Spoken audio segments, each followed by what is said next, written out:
Christianity begins on Monday. We were holding a session for bank management, about 200 people. And then we got to a live session, and I was asked to speak. I spoke for 5 minutes. And I'm telling you, everybody began to cry in that auditorium. I'm not talking about dabbing of tears, and people were weeping. And I'm looking at this phenomenon and I'm wondering what is going on here. They started crying, so I stopped the meeting, sent them back to their hotel rooms.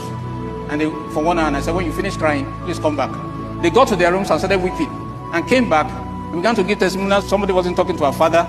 She called her father and they reconciled. One family was divided. She called her husband, they reconciled. And they are weeping and weeping and weeping. I'm talking about real crying. In all that, we call it the weeping phenomenon now, because we've seen it once, twice, thrice. It's happened so many times. Now, the first time it happened, I too sat on the floor and I started crying, because I didn't understand what was going on, because I didn't understand Jesus as a logos, and that you could take God from church on Sunday to work on Monday. I didn't know that. And that the real Christianity is not what is going on in church on Sunday. That is just equipment. When we come to church on Sunday, Pastor Puju equips us. But that's not the end of Christianity. Christianity begins on Monday. Now, what Christians used to do is to say, I'm not corrupt, I don't steal. But there are unbelievers who don't steal. There are atheists who are stronger morally than Christians. It's the ability to carry Jesus and understand that Jesus has a rational dimension. He understands physics, he understands strategy, he understands marketing. MTN are just informed, and they were asking for those who would, sell their airtime. They went to Europe and they met this company, and the company has an airtime vending machine. 2 Europeans came into the country and wanted to show me the machine. And I said, they don't need to show me that. I don't understand vending machines. I understand strategy, I understand branding, but I don't understand vending machines. And they insisted on showing me. They came to my office in Victoria Island, and we sat in a conference room. There were these 2 gentlemen who incidentally were Muslims. And there were 2 Europeans, one Eastern European, one Western European. The Eastern European guy cannot speak a word in English.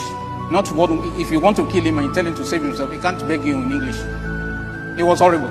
We're having this meeting, and as we near the end of the meeting, something happened.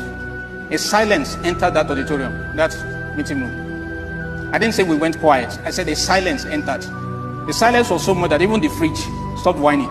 Suddenly, that Eastern European guy, the one that can't speak a word in English, he got up and began to prophesy in English, perfect English. He said a number of things, and then he finished prophesying, sat down. The room went back to normal, and this guy went back to bad English. Now I'm relating it to you, and it sounds so easy, but I'm telling you, we were all scared. I couldn't tell my family for 3 days.